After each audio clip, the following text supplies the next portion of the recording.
There is a town in Alaska where all 260 residents live inside the same building.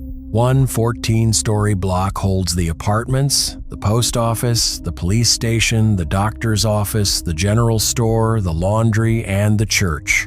There is a place in Arizona on the floor of the Grand Canyon where the mail still arrives by mule train because a road down there has never existed and never will. And there is a village in Nebraska with exactly one resident, a woman in her 90s, who is at the same time the mayor, the librarian, the bartender, and the only registered voter of a town the state still recognizes as a legal municipality. None of these are ghost towns. A ghost town is easy. A ghost town has already lost. What we're looking at is harder to name. These are towns where the mail still runs, the coffee pot still gets turned on in the morning, and somebody still shovels the sidewalk in front of a building that hasn't seen a customer in a week. The society around them thinned out and kept thinning, and at some point the ratio flipped. There is more distance than town, more silence than conversation, more past than future. Look at a satellite map of the lower 48 after midnight, and you'll see the country's real geography. Not states, not highways, light. The East Coast burns, the West Coast burns. Chicago throws a bright smear across the plains, and in between there are these dark patches the size of small European countries where the lights simply stop. People live inside those dark patches. Not many and not comfortably, but they live there. This is a list about the ones who stayed. 10 places. All real, working from the edge of the map toward the center of it. We start on the floor of the Grand Canyon. The community is called Supai. Roughly 208 people, according to the last census, all of them citizens of the Havasupai tribe, living 8 miles below the rim of the Grand Canyon on the floor of Havasu Canyon. There is no road. There has never been a road. You get down there by hiking the switchbacks, by riding a mule train, or by paying for a seat on the tribal helicopter that flies a few days a week when the weather cooperates. The United States Postal Service still delivers to Supai by pack mule. It is the last address in the country served that way. The village itself is functional. There's a school that runs through 8th grade. There's a small health clinic. There's a lodge, a cafe, and a general store where a gallon of milk costs exactly what a gallon of milk costs after somebody has flown it in by helicopter. The waterfalls downstream are famous. The daily reality of living above them is not. When somebody in Supai has a medical emergency the clinic can't handle, the clock that starts ticking is a helicopter clock, and helicopters do not fly a canyon during a monsoon. That's the loneliness of Supai. Not that nobody is there, it's that everybody who is there is holding a rope back to the rest of the country that runs 8 miles long and mostly vertical. Move north and west into Alaska and drop into the town of Whittier on the shore of Prince William Sound. About 260 residents, and nearly all of them live inside the same building. It's called Begich Towers. 14 stories of former Cold War Army housing that now holds the apartments, the post office, the police station, the health clinic, the general store, the laundry, and the church. The school is a short covered walk away, so the kids don't have to face the wind in January. There is exactly one land route in and out of Whittier, a 2.5-mile tunnel bored through Maynard Mountain that alternates directions on the hour and closes entirely at night. Miss the last opening, and you sleep on the other side. Whittier is not lonely because people are far apart. It's lonely because they're impossibly close. You share the elevator every morning with the person you argued with last night. You buy your groceries from your upstairs neighbor. There's nowhere in town to go and be a stranger for a while. When the tunnel closes and the weather rolls in off the sound, gray and sideways, Whittier becomes a single vertical village pressed against a mountain, and the concept of somewhere else stops being useful. South and east now, into the interior of Alaska, to the community called Chicken. The story goes that miners in the 1890s wanted to name the place Ptarmigan after the local bird, couldn't agree on how to spell it, and settled on chicken. Winter population is often in the single digits. Summer swells to a few dozen when the road from Tetlin Junction thaws and a handful of small-scale gold operations wake back up. There's no running water in the traditional sense. There's no year-round grid power. The Taylor Highway closes with the first serious snow and doesn't reopen until spring. What isolates Chicken isn't just the map, it's the light. In late December, this latitude gets a few pale hours of usable daylight, and then the sky goes back to blue-black. You don't run errands after dark in Chicken, because after dark is most of the day. People who winter over describe a specific kind of time distortion, where a week feels like a Tuesday, then like a Thursday, then like nothing at all. When the road opens in May, they walk out into a country that's been doing things without them for 6 months.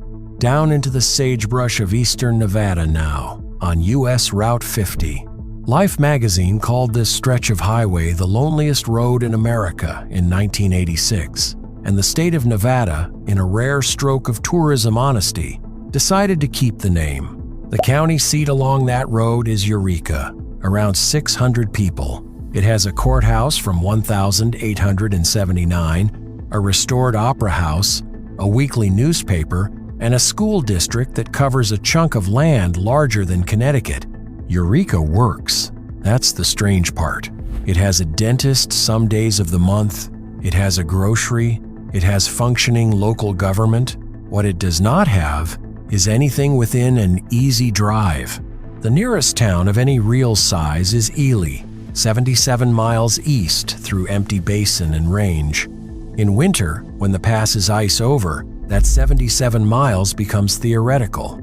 Kids in Eureka grow up knowing every adult by first name, and knowing that a normal weekend for a teenager somewhere else, a mall, a movie theater, a crowd of strangers, is a 5-hour commitment.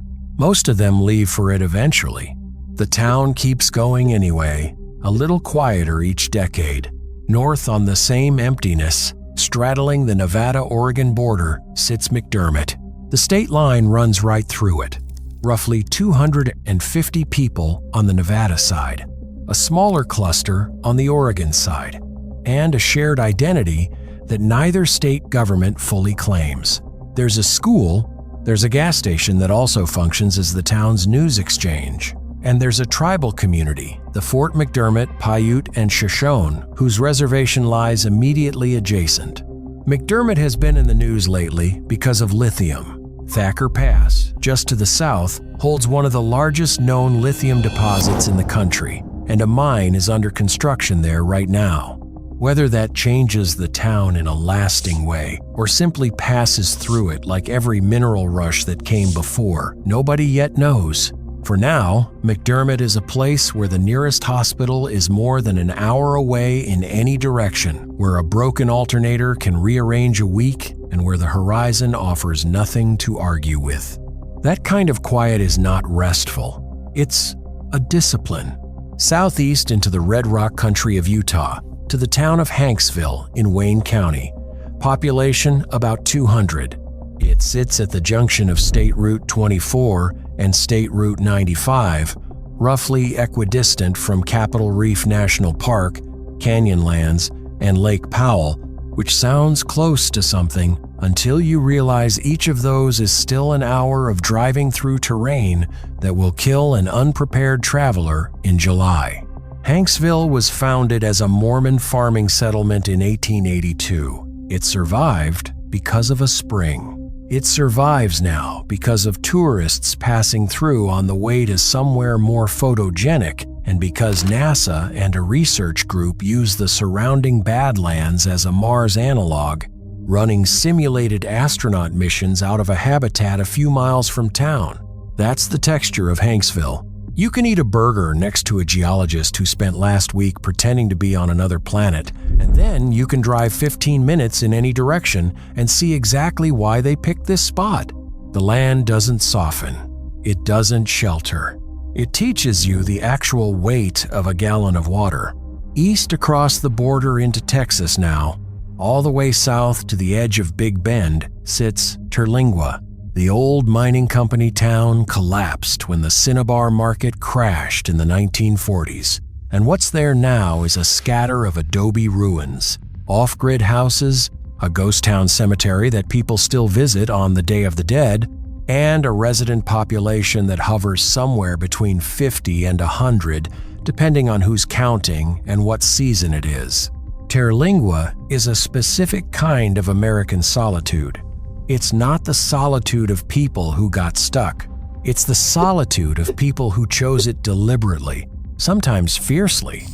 Artists, retired river guides, a few who wanted to be difficult to find. The Chisos Mountains sit to the south, inside the national park. The Rio Grande sits closer than most services do. There's a school in Terlingua that serves the surrounding basin, and it has to send a bus over unpaved roads to collect a handful of students each morning.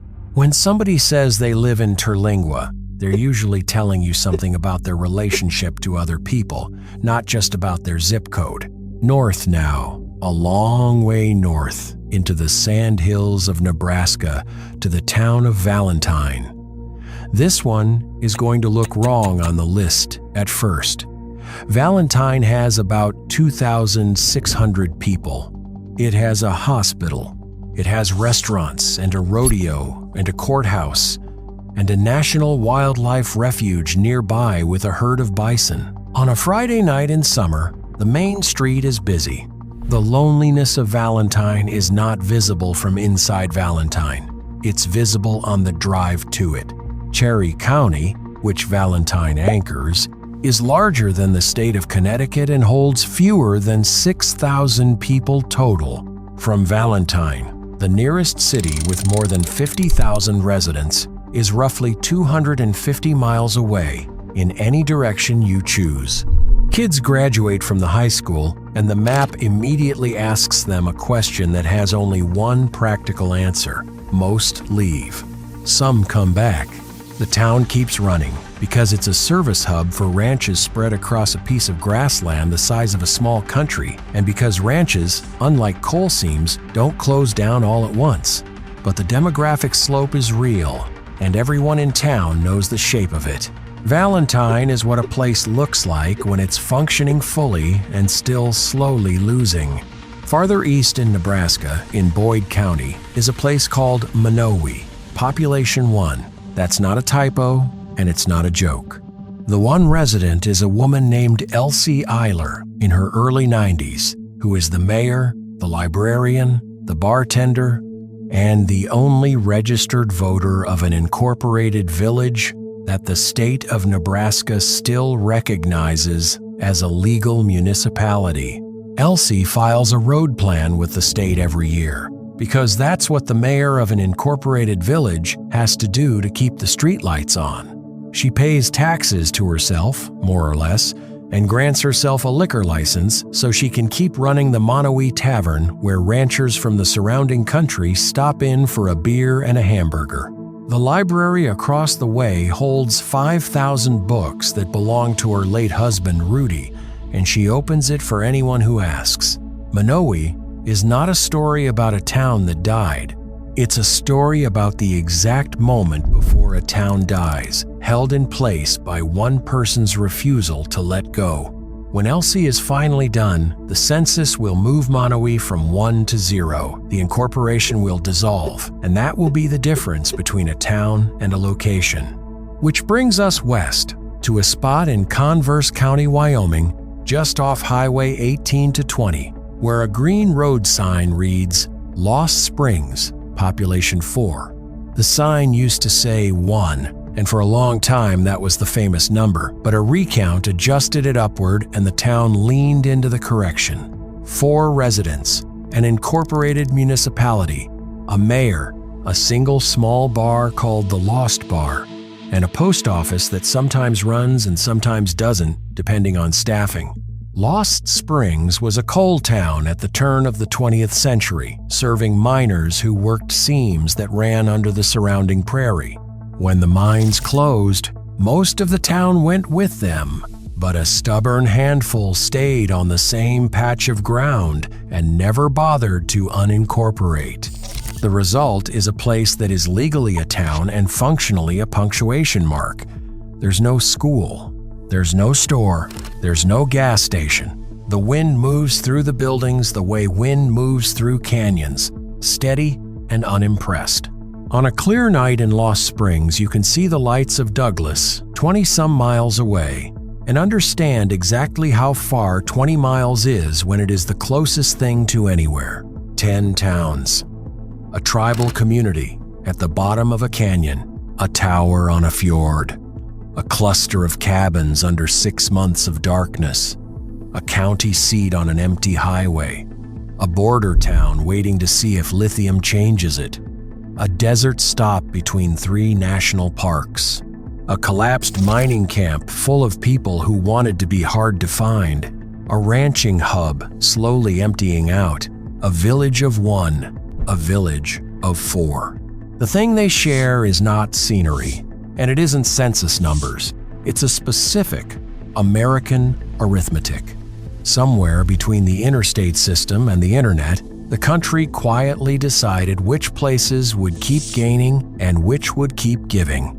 These are places on the giving side. The young people leave, the clinics consolidate, the grocery becomes a gas station, and the gas station becomes a vending machine, and the vending machine, eventually, becomes a memory that older residents describe to visitors.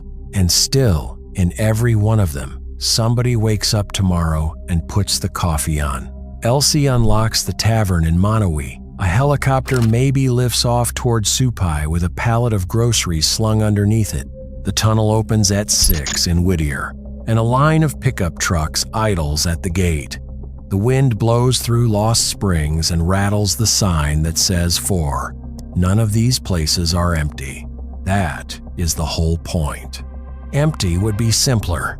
What they are is inhabited by people carrying the full weight of a town on a very small number of shoulders, in country that does nothing to help them carry it. So if you ever drive through one of them, do the honest thing. Buy something, fill the tank, say the name of the town out loud to the person behind the counter. It matters more there than it does anywhere else you'll stop this year. And when you leave, watch the mirror. The lights get small, fast,